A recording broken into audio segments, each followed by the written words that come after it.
So great to be here actually, and one of the reasons why I wanted to come and present was to meet a community like yourselves. So a lot of the time when I do presentations, it is out to my own stakeholders, the banks, the retailers and others. And I've loved how you've facilitated in the sense of people trying to take this away and make a difference in their own role. So there's just going to be hundreds of little sound bites I'm going to give you, which are a summary of projects within what I'm going to say. And we could try and do Q&A as we go along. We could try and leave it at the end. I'm going to try and talk really fast, so apologies for that.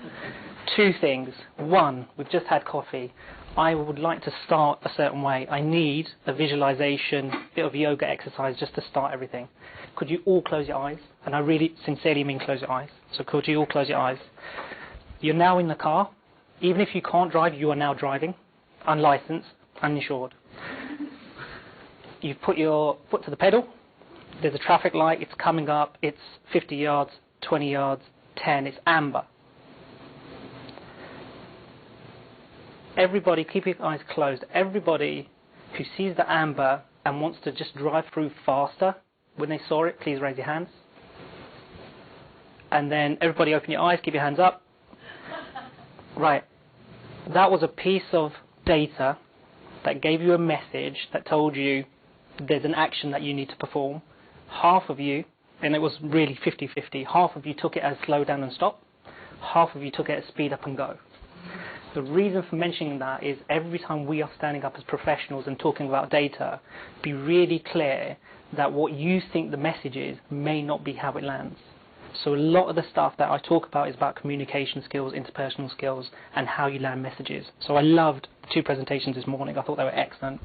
The two slides I want to make sure that I pass back to the speakers. There's this one on why would you use the crime reduction toolkit. That's a really key slide for me. And in Jonathan's one, the key slide for me is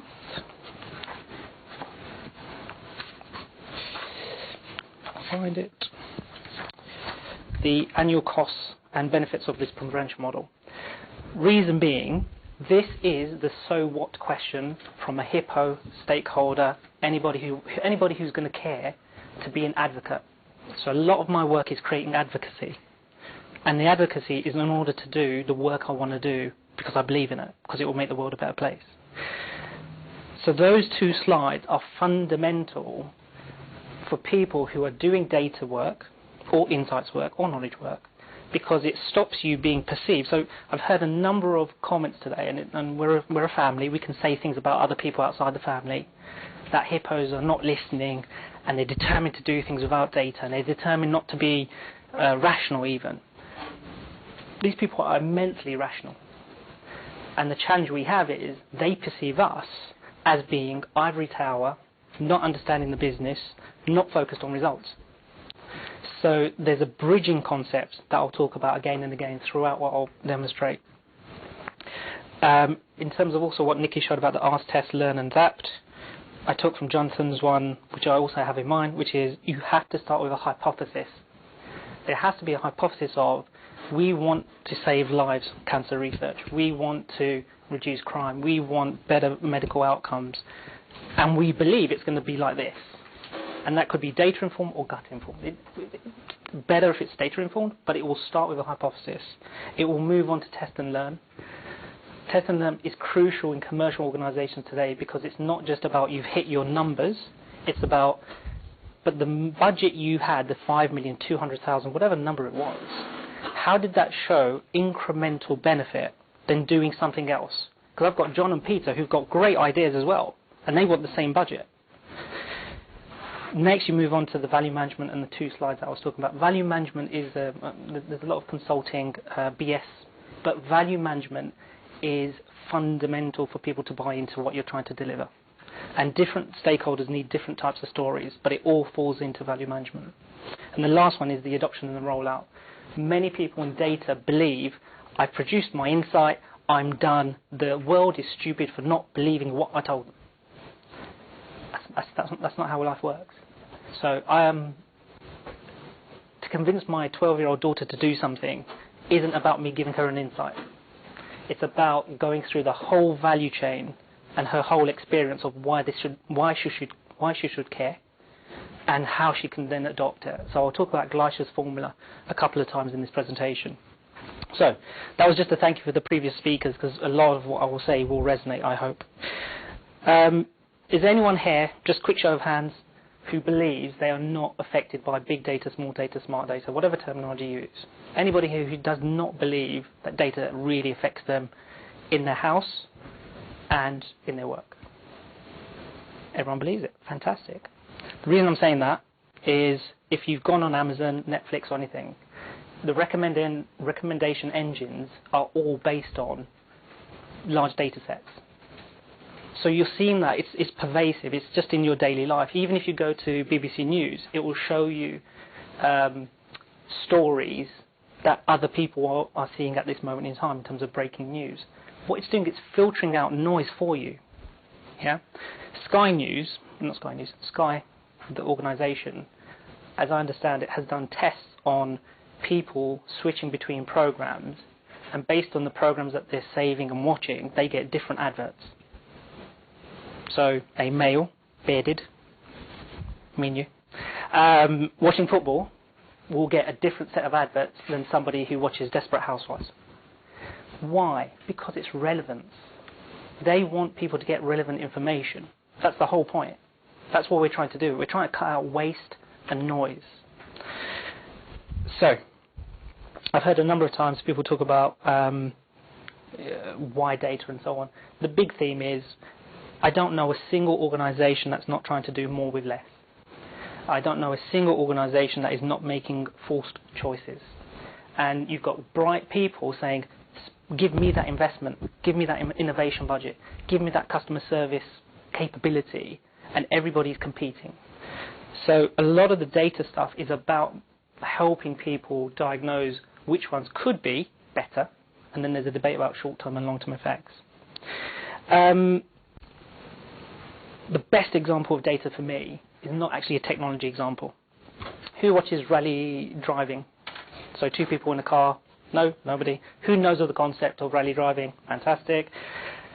The person doing the map reading and telling the driver is giving real-time information to the driver about the course in order to make better decisions on braking, faster decisions on turning, slowing down, speeding up. That is real data in action. If you want to use the consulting term, streaming information. That's the ideal model for how we would like our businesses to use information. Very relevant, very impactful, and utilised straight away. So, we're going to move over. I'm going to put up a comment here. There is no chocolates. I forgot my consulting trick of bringing chocolates. Here's a cinema quote. No need to shout it out. But does anybody know which film this comes from? Which is it? Forrest Gump. Anybody not seen Forrest Gump? Fantastic. The whole presentation is based on this, and I'll explain right at the end what I mean. So we'll move on. Is it a clicker or is it down? There we go. I wasn't going to spend much time on this except of explaining that this is how the presentation will flow, and this is how I'll try and answer the questions at certain points in time. Given what's been discussed already, and a lot of the content will mirror what you've heard before, I will spend a bit of time on it. So after introducing what Visa does and what I do, we gave over some preparation information, which I just want to talk you through. Straight after that, I was also told that you guys aren't, we call it sheep dip. You're not sheep dipped in data. You're not techies. You're not, immersed in all the flavors of what data does these days. So I want to give you a very quick view of what data landscape there is. And very simply, it's gone from being a multi-million pound industry to being a multi-billion and trillion pound industry, because people are finding value in deploying data better and faster. Then I'm giving you what we use in my consulting projects with banks and retailers. This is the scheme that we use to do diagnostics as to what is the weakness. What is the weakness in this organization that they can't get more data driven? And if you go to some consultants, they'll only talk about data quality. The thing that I talk about is, it could be you've got great data, you've got a really bad environment. People in the C-suite are not engaged and they don't care. It could be you've got the right tools, but the skills aren't there. or vice versa. You've got the right skilled people, but you've just not invested in tools. So I will cover off a little bit on that. So I will crack on from here. Visa. Someone mentioned credit cards a few times. Debit cards are the biggest thing out there at the moment. In terms of Visa size, we're a $1 trillion business in Europe alone. In terms of our mission is basically to make payments smarter. So cash, we know there's a cost of cash, we know there's a cost of cash handling, we know there is crime with regard to cash handling and cash transportation. So we believe electronifying payments is a really good thing. We work with a number of criminal agencies on money transfer and this type of concepts. So what's good for us is a decade ago we were doing, in terms of Visa alone, for getting MasterCard and Amex, 1 in every 18 euros spent was being done on a card. In terms of where we are now, it's 1 in every 6 or 1 in every 7. So the world is moving to a digital play, and we're very happy that it really supports us. In terms of what I do consulting to the banks and the retailers. So I do about 100 projects a year with my team, where we go in and try and diagnose how data can improve their bottom line. The preparation that I sent out, it's not for us to cover just in this session. It's really things for you to think about. So when I go into an organization and I'm meeting business people, not technical people, these are my standard questions that they should know if they believe they've got good data. You should know what percentage of customers give you 60% of revenue. Why do I say that? Because it just is, for whatever reason, a well-known academic and in real life stat of Pareto rules. About 16% of customers will generate 60% of your volume, whether you're B2B or B2C. It just works that way. In charities, there will be some donors that are super significant in terms of what they give, and then you'll have this massively long tail afterwards. So if you know the size of your long tail and the size of your 16%, wouldn't you spend more money on retention on them and investing in relationships on them than trying to invest in the long tail? Absolutely. Because if 1% of the 16 left you, you would have a disproportionate difference in terms of your funding level, in terms of your revenue, in terms of your ability to then have a budget for next year. So these are standard questions. My question to you, in terms of your understanding of your own business, whether you're on the data side or the business side, is these are things most people should know about their businesses. Whether it's a charity, not profit, or profit, doesn't matter. You just change the word funding from revenue and so on and so on. If you don't, that's a great point to start talking about how mature your organization is. Underneath then is what I'd like, as I finish the presentation, as you think about what you've heard from this morning's presentations and my own, is I'd like you to rate your organization 1 to 5 just today. At the end of the day, when you leave, you'll have rated your organization based on data, environment, tools and people. I will explain what that means. I then want you to think about your competition. I then want you to think about what can't you do because of these issues. Main obstacle, how to accelerate. Because this is the way you bring an organization together. This is about as simple as I can make it for anybody to go and articulate to a head of data, a head of business, a chief inspector, as to why improving any of these would add more value to our organization. So this is my cheat sheet, for want of a better word. The other thing I wanted to give you was, we've talked about maturity models. This is a standard one that we've adapted for my purposes in financial services, about where most people fit their organization. And so it draws on business impact and competitive advantage. So the concept being pound for pound of budget, the people who spend, who rate themselves here, pound for pound, they would earn £1 back. The people who are here, when they spend £1, they earn about 4, 5, 6, 7 pounds back per customer, per activity, per marketing campaign, and so on and so on. All of it's proven. There is so much evidence in the industry these days, it's very, very scary. Most organizations in the enterprise, some bits of the organization are here, some may be hair, etc., etc. The job of anyone who manages data, CIO, CDO, whatever name you want to give them, is about moving the whole enterprise forward. That's their job. And I see a lot of organizations, people just not being accountable and standing up and having ownership. And they leave it to more junior people to then articulate the problems, but they're not being accountable to, actually, we're not in the business of forecasting. We don't even know what we're going to project for next year. It's scary, the number of organizations that cannot project what they believe is a likely place for where they're going to be for next year. So, we're moving from the preparation into the context. So this is the sheep dipping. So feel free to be sheep dipped for the next couple of minutes. If you've heard it before, apologise, but I just want everyone to have the same kind of understanding. I'm not going to labour the point. This we've had a number of times. Traditional approach, gut instinct. Actually, I can't even get the data. It's like a year old.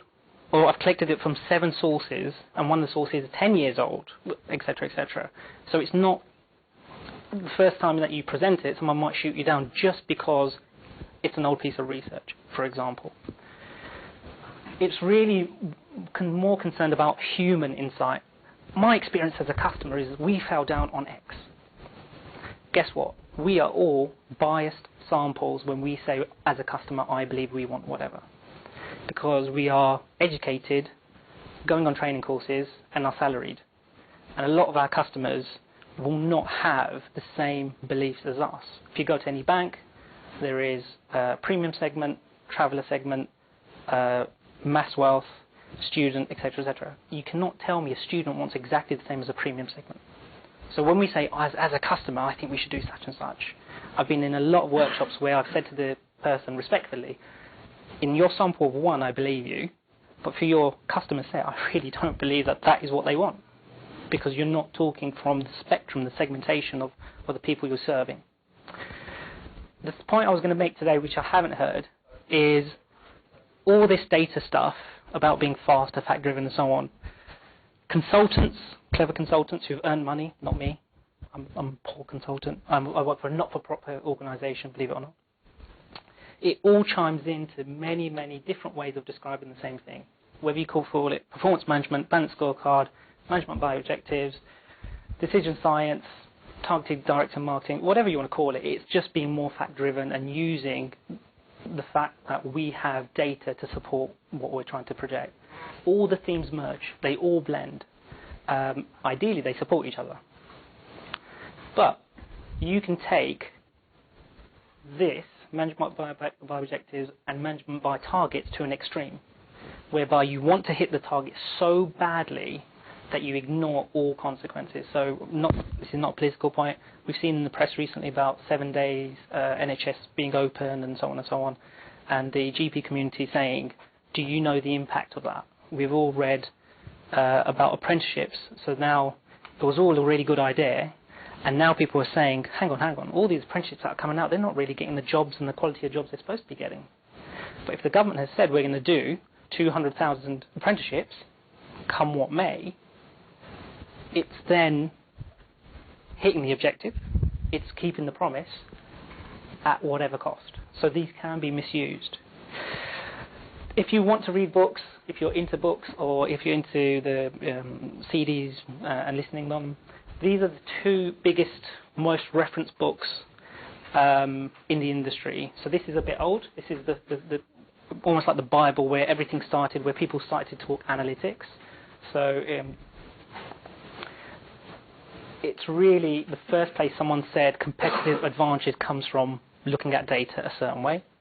And in terms of big data, this is the one that I recommend. There's been a lot of research. I've cut out a lot from this presentation to show you this is an organisation that's done research on businesses telling them, with better data, this is what we achieved. It's across all spectrums. It's across revenue, innovation, customer service, etc. In your packs, there was a case study, I hope, on Cheshire Fire. So I met Cheshire Fire last year, and they actually won the award for Best Analytics Program last year. I was one of the judging panel. What I wanted to show you here was the spread of how data is being used. It's not just for commercial organisations. It is for charities. It is for public sector. These are all organisations that have done more with their data, sometimes with new data, sometimes just with the data they've already had. I'm not going to cover off policing because it's been covered off brilliantly. I will talk about these two. 15 years ago, you would have had people managing by process. That's basically how life worked, which was, we need to replace the light on the motorway. How are we going to do it?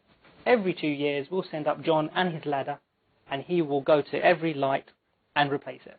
This is a true story. It's not every 2 years, but I'm simplifying it for you, because I've met the guy who did this. Every 2 years, he would have to go to the motorway, park, do the light bulb, and keep moving on. He would have to have a van full of light bulbs, and he would go through the country with his merry crew and change light bulbs. That's called process driven, because obviously we don't want the motorways not to have lights and, health hazard and all the rest of it. What if you're replacing lights that are working? But you're feeling the process is being done, because you've all agreed the best process is every 2 years we need to refresh it. What if you could put a sensor in each lamppost and just the sensor to say, it's broken, it's not. All of a sudden you don't need 50 Johns, you need 5. All of a sudden you don't need a van full of light bulbs, you need a handful of light bulbs. So the cost savings that a number of organisations are making by having better data is amazing. So the deployment point is really what I'm trying to get to here. There's a US company that does home deliveries, and in most of these businesses the margins can be quite tight, and if they get a return on their products, there's a lot of cost, because you've not just bought the product, you've paid for the van delivery person, they might have double parked and got a parking fine, they may have delivered, and so on and so on. But now you have to reverse the whole process because you're sending it back, right? So a typical exception in most industries is something like 40 or 50 times the cost of a smooth transaction. So I'm sure it's the same in the medical. If you fix the knee that was broken well, fantastic. If you've done it badly, the repair you have to do is X multiples more than getting it right first time. So this company was getting a lot of returns on shopping baskets with eggs, and they couldn't understand it. They looked at the data. They found it was in certain locations with certain people who were packing the eggs in a certain way. Simple as that. It wasn't complex. So they fixed a massive cost issue based on better data. Please have a look at the Cheshire Fire one, because I think the reason why it resonates, the reason why they won their category, is because they are not loaded with money. They're going through austerity, and yet they're transforming the way they deploy people, the way they are renovating fire houses and locations, all based on, actually, what we need to do as a mission is save lives. What we need to do, if you try and monetize that into a target, we need to be somewhere within 10 minutes. And if it's more than 10 minutes, the whole thing's going to burn and people will die. If it's less than 10, it's great, but there's a capacity issue. My team, what can you get from transactional data? There's a lot you can get. Most people ask for these 4 things when they ask us for a project, but there's a lot of detail. So from a simple credit and debit transaction, these are the types of things I can then tell about a segment, a group, and so on. We never do work on a personal basis, so it's not PII, it's not I know what John did, I know what Frank did. It's normally aggregated, it's normally anonymized, because we don't need to know that personal information. This is then where we end up in most cases when we're talking customer insights. You have to do a segmentation. You have to break out people, because not all people are the same. So the people who are health conscious are not the people who are cash needy. Cash needy, they may be doing, they may be on benefits, may not. But the issue is they're drawing on people like Wonga. So if you're a bank and you can see that there are people relying on payday loans, yeah, then all of a sudden, would you give them a massive loan to give them more debt? Probably not. But this is something that you need to take in consideration. If you're looking at price sensitive, if you look at people's spending habits, Next as an organisation is called a full price retailer. They very rarely discount except for certain days in the year, but they rely on the majority of their stock to be sold at full price. If you look at M&S and a few others, there's a lot of discounting and a lot of vouchers. If you then find a person or a group of people who are shopping at Next, who are shopping at Armani, and this is not in sale time, this is just in normal seasons, you're finding what they are is they're not price sensitive. So you can do different things with these people in terms of value propositions. This is my team. This is our mission. I'm not going to labour the point, but I've got the value word in there. When we've had to go in and speak to the banks or retailers or even internally about what we do, I've had to create a menu. So going back to about people being able to digest what we do. These are the 6 things that we do. There's 100 projects behind it, but fundamentally, this is how we can grow your business. I'm trying to run through as fast as I can now. Most people that I meet, we're on the final bit of context. Why has data become much more a key thing? Every business person you're going to see and every hippo you're going to see, if you boil down their objectives, this will be part of their business statement in their objectives. You are here, and as a business leader, you need to be there, whatever that is. So whether that's a fashionable concept of reducing breast cancer and so on, whether that's you need to grow revenue, whether that's you need to have double the funding from foreign investors, whatever the target is, that's basically what they want.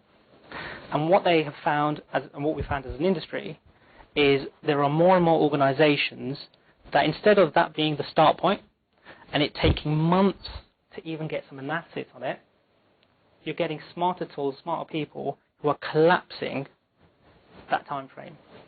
And all of a sudden, because most people are remunerated on an annual basis, most senior people only have 2-year contracts these days in most industries. They need to make a change to that organisation in 2 years. There's a certain lifespan. If you're telling somebody it's going to take me about 6 months to do the analysis, they will go to the next person who says, actually, here's a quick answer. So a lot of the management is about making sure that you're bringing back insight to a time where they can act on it. Because if the budget cycle, so I don't know what your budget cycles are, if the budget cycle for you is May, and that's where everyone's competing for more budget for next year, if you bring your great idea in June and July, the whole year has been baked already. So now you're fighting against unwinding somebody who's been promised budget and headcount. Yeah.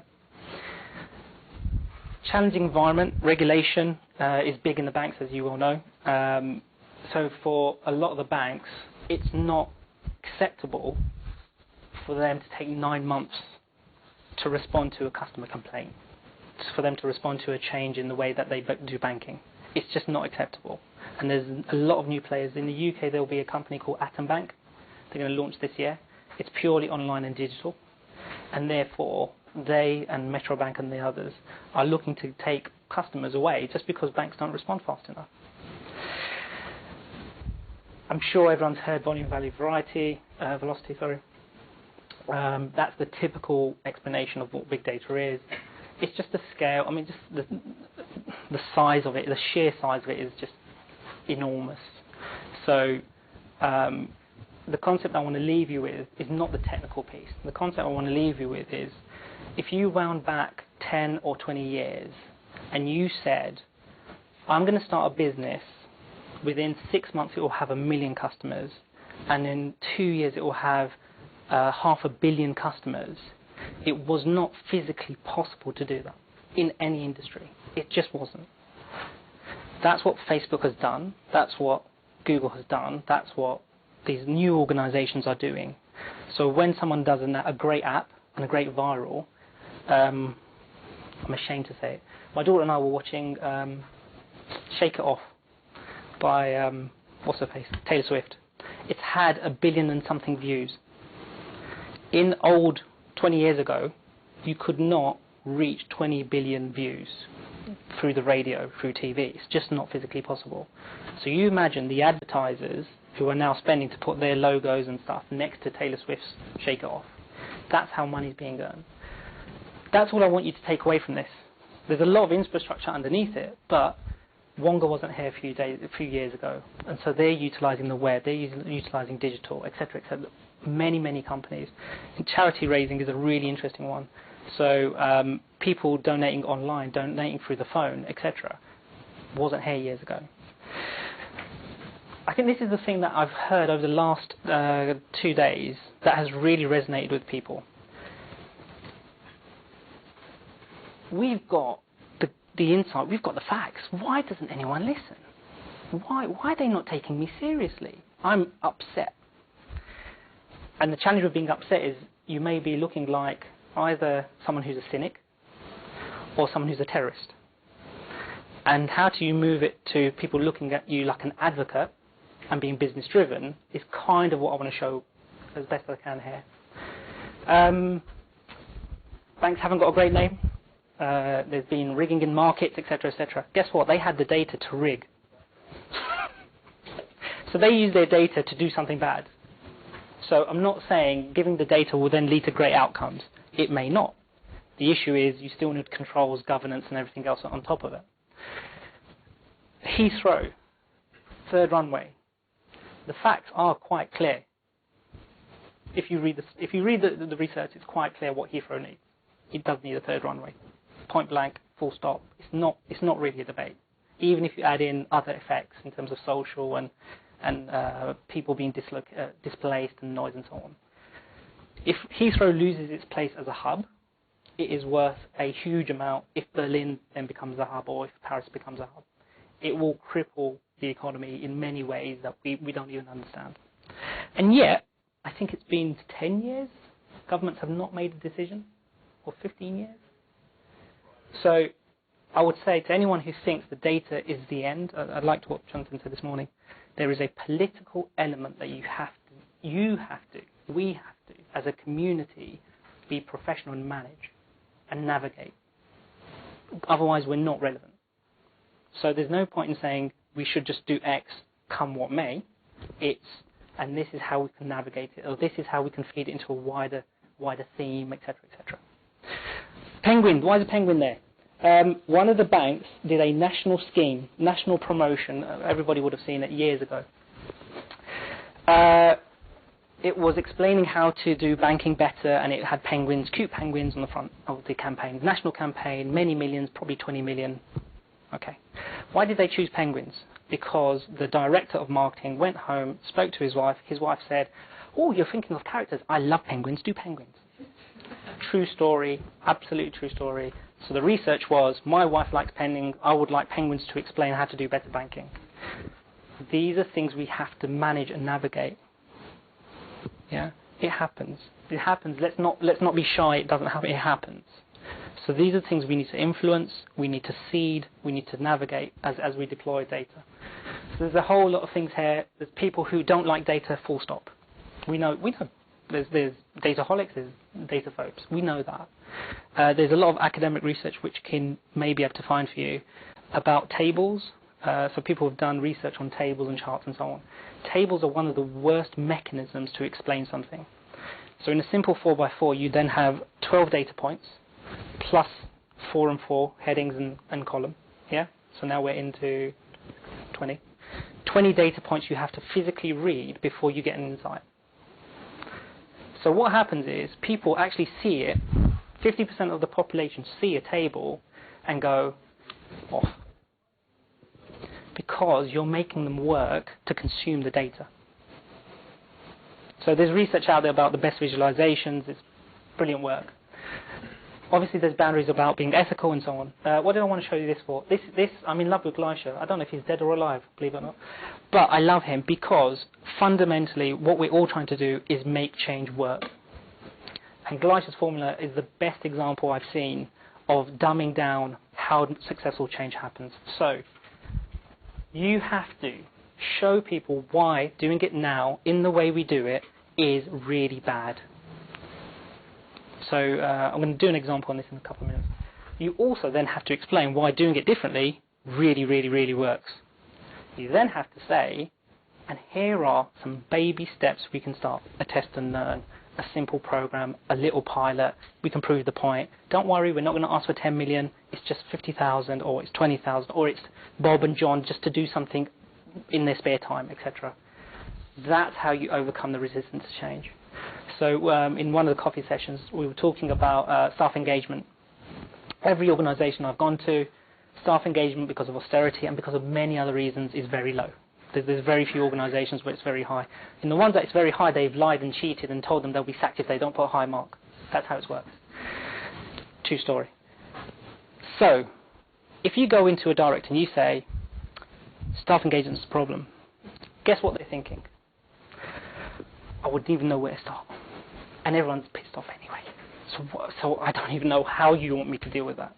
You've walked out the door and you've gone, doesn't care about people, doesn't care about growing productivity, does not care about long-term retention.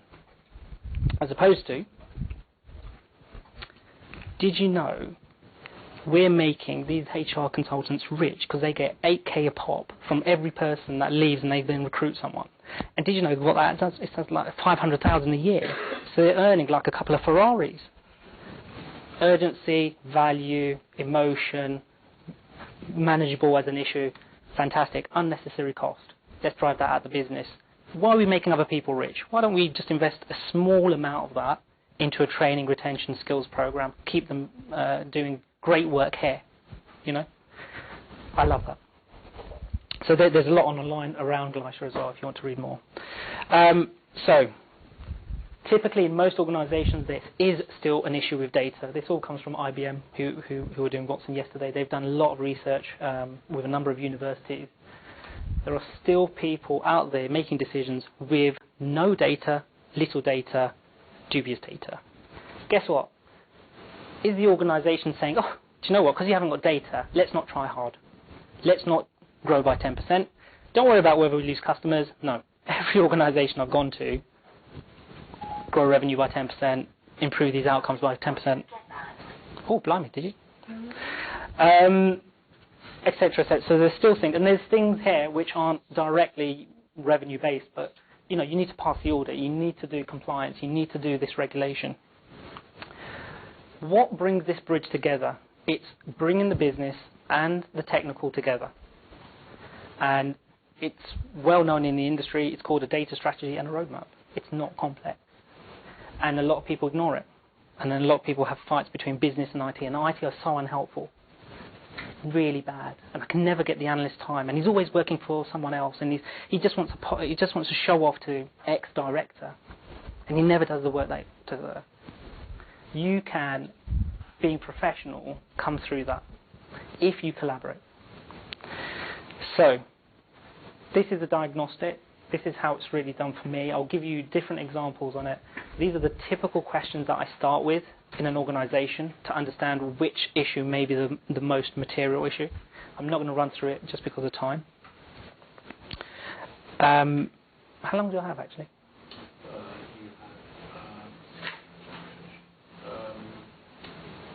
You've got just under 15 minutes. Fantastic. So let's start from the data point.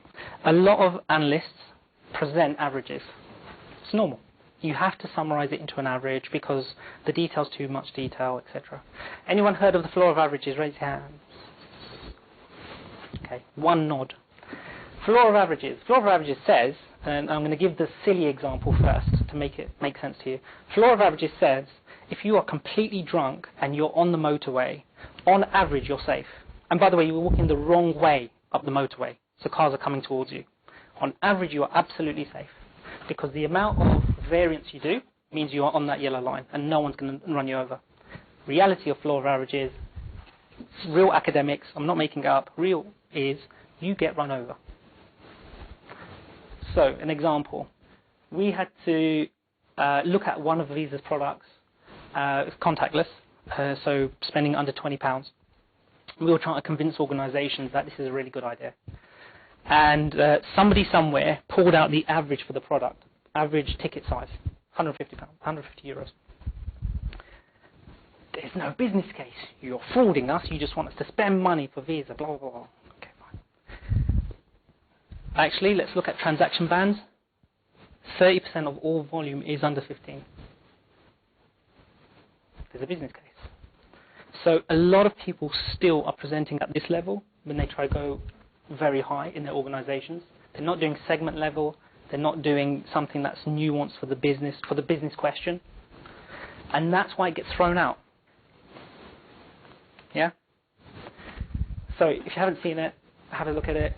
I'm a really big believer in whether you do banding, segmentation, whether you do distributions, whether you do Pareto, whatever it is. Monte Carlo I love, but I know it's very technical. So Monte Carlo tries to look at data and say what's the most material driver to what you're seeing. But it is very technical. But I do love it because it moves into the material space of there are 6 drivers, but the 2 that account for 50% of the difference are these 2. Why? Because it makes and allows people to deploy resources better, whether that be budget, whether that be time. Second one, pray and spray. I love pray and spray. Most organizations for the last 20 years before direct marketing used to just do national campaigns. I know charities do national campaigns. I know there's a lot of people who do national campaigns. In banking, and I'm not going to mention the bank, there's banks that sponsor the Rugby World Cup, which is coming up. Hands up, who likes rugby? Fantastic. Guess what? It wasn't all of us.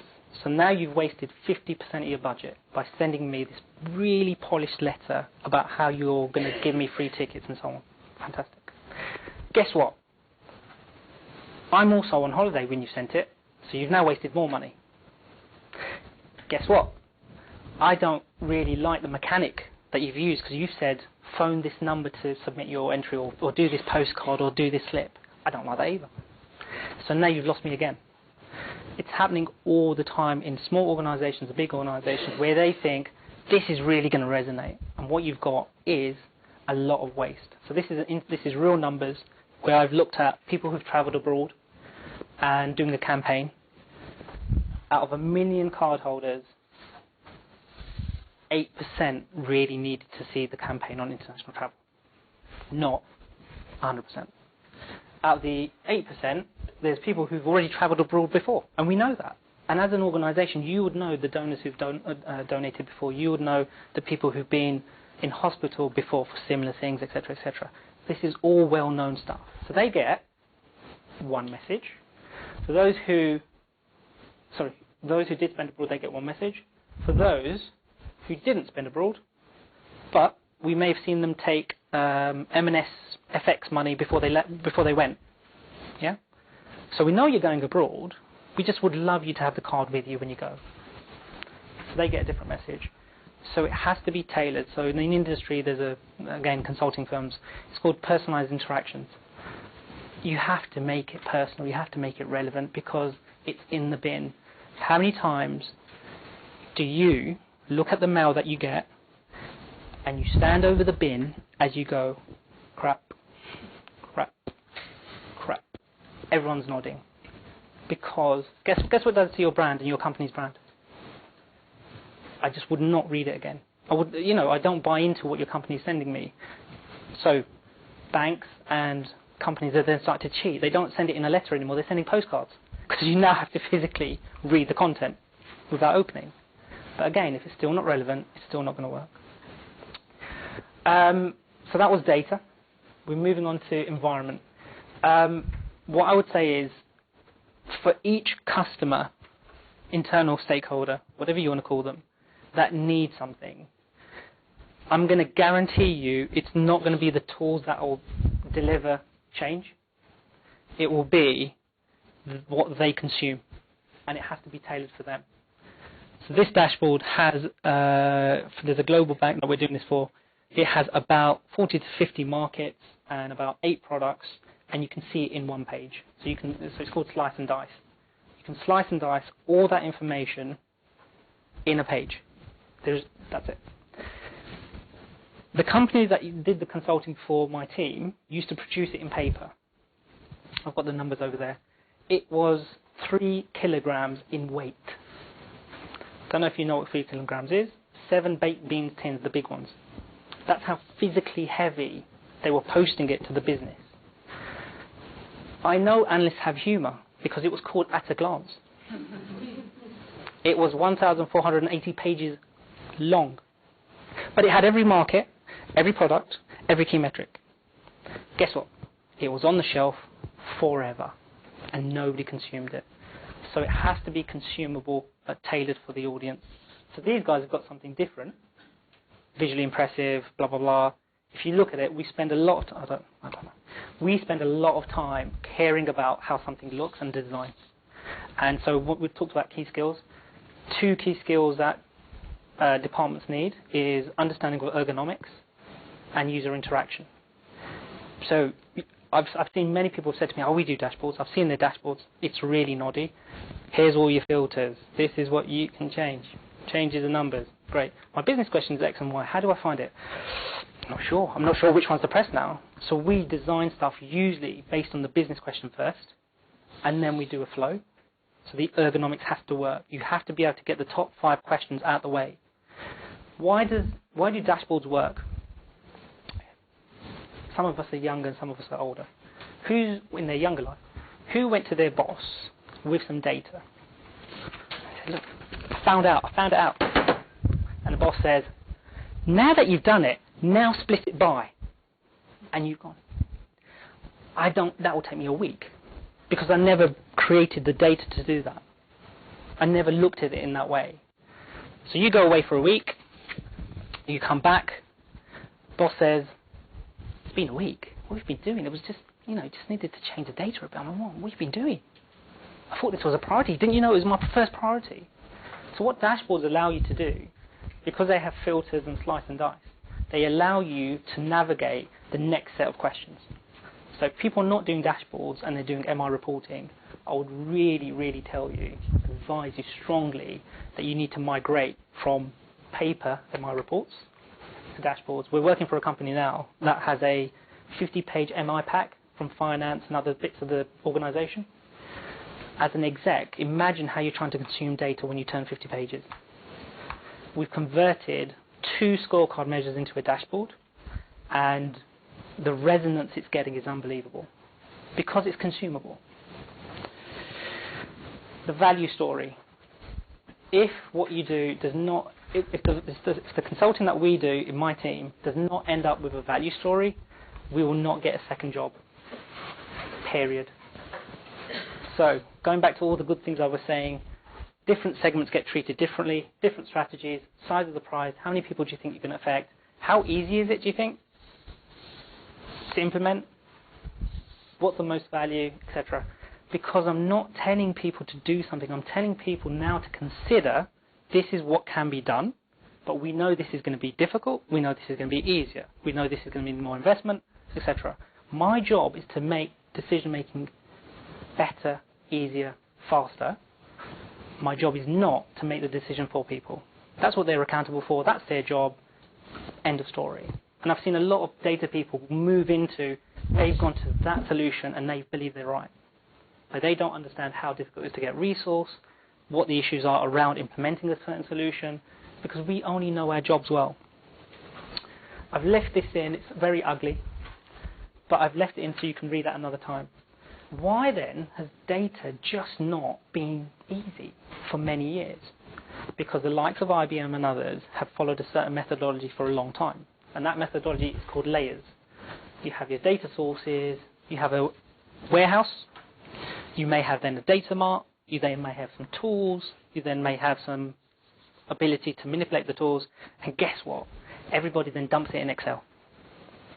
And everyone then has pivot, table, hell, and linking hell. And it makes errors, massive errors. So, everybody knows it's bloody hard, really, genuinely, to get the data I want at the speed I want. And when I try and share it, it's really hard, because then I have to turn it into a PowerPoint and blah. What I really want is to spend time really understanding the business and the insight. This takes 80% of most people's time. This is 20. And a lot of the things we do with organizations is how do you make this 80 and how do you make these 20? If you speak, and one of the things that we've got on the kin is, this is where there's a lot of human engagement. If you speak to IBM, if you speak to SAS, if you speak to others, they'll disagree fundamentally. This, which is just to get the data ready, is got hundreds of people in IT across the world. I mean, not hundreds, millions. it's really hard to get data ready in a shape. The reason it's grey, as I keep telling data people, is no one gives a stuff that it was hard for you, because as a business, I needed to do this, and it's still not good enough. CIOs have got budgets which are really inflated. So there's a concept called total cost of operation in most organizations now, which is, for that technology, get new technology, brilliant, for the same envelope. So switch something out, bring something in. That's why you're seeing a lot of organizations look at open source and free tools online, because you don't change your total cost of operation. Oh, last point. If you want to know more about this type of information, how people are migrating to better ways of doing things, I'm in a bromance with Wayne Eckerson. He doesn't know it. I'm stalking him and his children at the moment. He's a brilliant writer, and in terms of bridging super technical and business, he's a brilliant translator. So another thing I want to tell you is you need great translators in your teams. Not super technical, not super business. You need translators. People are not spending time on translators, either developing people to be translators or hiring business people to come back in the value chain to then talk appropriately about shaping the data they need in their business. Wayne Eckerson, don't tell him I'm stalking him. He might get scared. I might get an ASBO again. I love the piece this morning on control groups. 50% of the organizations I go to do not have control groups. And these are commercial organizations, huge budgets. Guess what? Their campaigns stop. They get fired. They are asked to move on very swiftly when they cannot prove what value their specific piece added to their business. It happens a lot. So you have to, there's different words in the industry. It's called A/B testing, test and learn, champion, challenger. Depends what you want to call it. Doesn't matter. Point being, you have to have a control group. What we advise is champion, challenger, which is you have control, do nothing. Champion, one intervention. Challenger is, to your point earlier, do the intervention, but I really don't think this is material. So don't do that piece of that new intervention, whatever it be. So you can then start messing around with which effect was it. Was it the physical presence, or was it the conversation that the police were having in every pub? Which bit was it? Was it just walking around, or was it the conversation? Because each one will take time. So 5 minutes per pub, 10 pubs, that's nearly an hour that you're asking a policeman not to investigate crime. You're asking them just to be preventative. There's a great book out there, Drayton Bird, if anyone's seen it. This is what he says affects campaigns. Most organizations I go to will spend most time on this bit. The branding, the colors, the format, the communication, the piece of paper, the online marketing bit. Fantastic. What's the most important thing? Sending it to the right customer is the most important thing to get right. It's the most effective way to earn money. It's all evidenced. I'm going to give you one example here, which is this one. I went to Germany a few years back, and they said, we've got this horrendous inactivity rate. Customers have got the card, not using it at all. We think they're completely gone. It's a waste of time. But you know what? I need to prove to my boss that this wasn't just a waste of time, where we recruited them at 30 euros a pop. Yeah? Great. What did we decide? We're going to target a holiday season. We know and this is not to be stereotypical, we know that they like to go on holiday. What we're going to offer them is a towel. And this is a British comedian about towels on the deck chairs. It had no control group because they're already inactive. They're already inactive. They're not doing business with you. So every 1% you're going to earn is 1% that you never had before. Fantastic. Don't need a control group, but it's built into the mechanism. It had a 50% response rate. They only needed 10 to make money. The guy's a hero. Last points then, just on people to wrap up. When I then interview people, human beings, this is what they say that they have problems with. And people misunderstand what's being said for a root cause. Just because someone can't do something doesn't mean they're not skilled. They could be over-skilled, and it's the tools that they're given or the time that they're given is the problem. So going back to what we said before, you're paying a lot of money to beautiful people, to go and get insight, and yet you're spending all 80% of your time just collecting, shaping, pulling together the data. What do you want? You want to flip that. So it could be, these are the points of badness in terms of what then there's the fallback that people have to do to get around that problem, but these are not good things to do. Analyst teams are extremely poor at being agile. Extremely poor. I can do that, and it will take me 7 weeks. But what are you going to finish with? It will be brilliant. Guess what? In the first week, what I'm going to do is just look at your baseline and why are you monitoring what you're monitoring, and let's have a discussion as to what new things you could monitor that show value. In the second week, let me just make it look prettier, because that is really, really 1970s. So make it look prettier. Why don't we start doing a bit of commentary so that people digest the commentary without needing to go to the table? Third stage, actually, I've got some time in about 4 weeks where I can see if I can put it into a dashboard to make it even easier to refresh and consume. So this is something I insist on in my team in terms of when you're dealing with any stakeholder, you need to get the business problem and you need to be able to show how you're going to do incremental value in your delivery, because that's how you're going to buy people that 7 weeks is reasonable, because in the first 3 weeks, look what we're going to cover off. In week 5 and 6, this is what we're going to cover off. It allows people to tell you, no, forget the last bit, I just need to get to here. What typically happens is they get to there and go, absolutely, we do need that last bit. But that's good, because they're engaged. Final point then, this translator concept and this business person. The business person. I went into a major UK bank, scarily.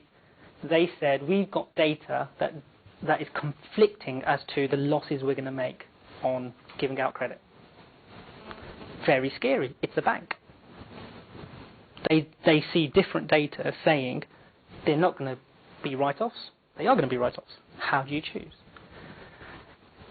So we took their dashboards and so on and just did this as a visual above it. We did a lot of things underneath to make it pretty, but this was the exec summary. You are good to go on these things. Fantastic. You're growing business. You've got more spend. You've got more growth. Fantastic. Guess what? There's issues here, here, here, and here. And your issue is this vintage, the people who you recruited over that 6-month period, they're all going bad. All of them. So don't stop doing new business, because new business is fine. It's that vintage, that class of 92 is going really bad really fast. And that could be because you were under pressure from banking regulation to go and do more community-based lending or social lending, etc. You know, there's many reasons as to why that was happening. So pulling up something that people don't have to read the table, that you've done your own commentary or a visual, really, really helps. So, the last bit. Anybody can hazard a guess what DCOM means?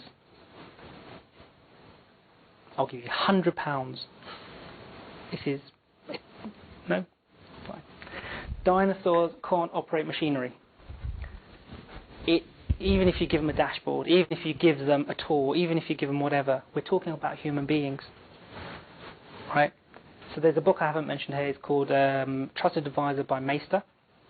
He says, for anyone to make effective change, you need 3 skills. Number 1, you need technical knowledge. You need to know what you're talking about. Otherwise, you are a donkey. There's 2 types of knowledge that I'm advising everyone that they need. Business knowledge, how businesses make money, lose money, manage risk. And, on the other side, how do you influence people? And also, data knowledge about control groups, good data, bad data, and so on. That's knowledge, data. The second piece is, he says, even if you've got the best data in the world, you need to influence people. You need people to be advocates. Interpersonal skills, rapport. This is fundamental for people buying into change. And if you can't show rapport, you're doomed. Last point. After all of that, you then need to be able to deliver change. You need to be someone who can start and stop. Most things start, may not get done. They never stop. So it's always then, it's called a stone in a shoe concept. So your boss goes, I gave you money for that. What happened to it? And it's another stone in the shoe. And it's your credibility that you're putting at risk. So those are the 3 skill sets that I would say that people need. last point here. There's been a lot of research around, these guys are from, I think, Stanford or one of the American universities, and Barbara Minto. So what she talks about is most people who are data-driven tend to go to senior people and say, you gave me this business problem, we're losing customers. Or there's you wanted to find out about cancer rates. So what I did was, I took the data, I then manipulated, and the data I couldn't get was this. So the results might not be great, but I did it. I know that's still to do yet. And what I did with it, and here's your P test and your T test and your confidence levels. And then what I want to really do next is such and such. And actually the answer is X. And what your senior stakeholder does is, have you ever seen them flick through the presentation before you've got to that point of telling them the answer? Yeah, lots of smiles now. Have you ever then seen them occasionally say, actually Rob's in this meeting, I need to go to another meeting? And that's because they're bored and you've missed the point. And by the time you've got here, you've told them all the faults with your analysis, and now you're not credible. So it doesn't matter what you say. And what Minto says is, tell them at the start, because the only reason they ask you to tell you because they believe that you'd give them a good answer. So tell them first, and if they have questions on the methodology, they will ask. If they don't, let it be. Don't bring up problems when you don't have to. It's as simple as that. What Made to Stick does is it says, do that, logical ordering, but make it emotional. You have to make it resonate. So why do a lot of the charity sector talk about Adil, who's in Africa, he only gets 2 meals, and if he had 3, he'd have the energy to go to school? Why do they use the word Adil? Why do they use the word Gary? Why did they do that? Because you know someone called Gary Adil. It's a single person. It's not this great, massive concept of child poverty, of infant mortality. It's making it personal. So this is my favourite book in the world at the moment. Minto's really hard to get into, so if you want to do a Google extract of what she says, it could be useful for you. So where does it finish? Bringing it all together. Your pain may not be the pain you think. It may lie in the environment or the people, etc. When you listen to people, they may not tell you the root cause. They'll tell you what the problem is, but that's not the root cause. What you need to invest in, and these are just technical wording for what I've said, virtualization, integration, visualization, application. Application meaning, what is the business that we're trying to change? What is that changing the needle number? What are we going to save? What are we going to win by doing this? And then you have a roadmap. And these are the tools that bring people together, in my experience. So I unfortunately can't demo this, but I have got it.